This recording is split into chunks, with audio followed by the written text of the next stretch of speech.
Tu savais que les super pouvoirs des 4 fantastiques venaient des rayons cosmiques? Non? Bon bah justement, j'avais besoin d'un public pour mon exposé. Comme ça, tu t'instruiras. Bonjour. Saviez-vous qu'il existe un rayonnement qui sert à la restauration des œuvres d'art, en médecine ou à étudier la vie et la mort des étoiles? Il s'agit des rayons gamma. Bien sûr que c'est une lumière, avec même un photon très énergétique. Les rayons gamma sont juste ici, à côté des X. C'est un rayonnement qui a une longueur d'onde très courte. C'est un chimiste français, Paul Villard, qui les a observés en travaillant sur un échantillon de radium. Becquerel, qui est connu pour ses travaux sur la radioactivité, a confirmé leur existence. En fait, tu vois, les rayons gamma, on pourrait dire que c'est la lumière des noyaux atomiques. Cette lumière est liée au niveau d'excitation du noyau de l'atome. L'excitation, c'est de l'instabilité. Tu connais ça, hein, Schrödinger? L'instabilité. Un atome instable tend toujours à redevenir stable. Pour se stabiliser, il va émettre des photons, donc de la lumière. Par exemple, dans le phénomène de la radioactivité. Un noyau instable va se désintégrer en émettant des photons gamma. Il va se transformer en un autre atome. Car en plus du rayonnement gamma, une partie de ses neutrons et de ses protons vont être arrachés. On peut aussi exciter un noyau atomique avec une autre particule ou d'autres noyaux, comme dans une réaction nucléaire.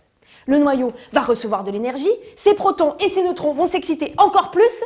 Pour se stabiliser et perdre son excitation, il va émettre un photon gamma. On voit ici, le rayonnement gamma est très pénétrant.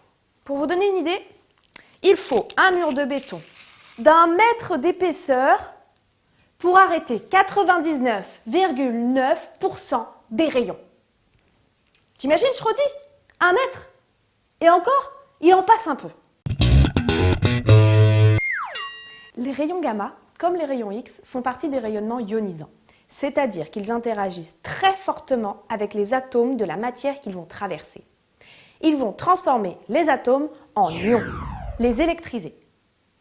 On se sert assez peu des rayons gamma dans notre vie quotidienne.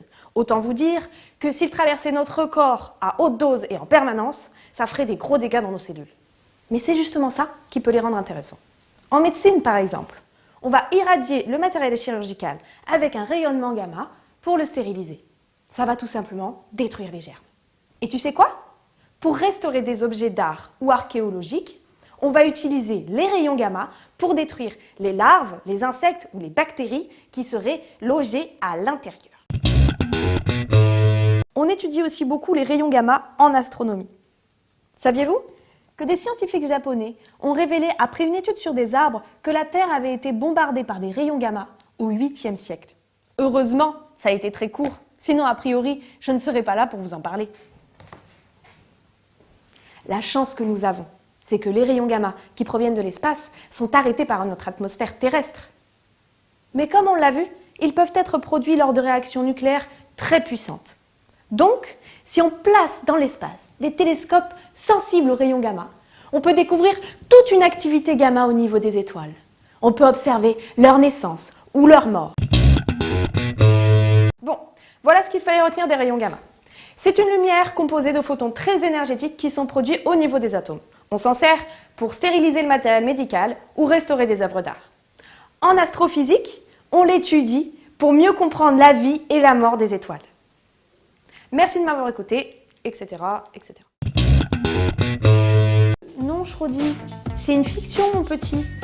Tu peux pas devenir le 5e fantastique en t'exposant aux rayons gamma.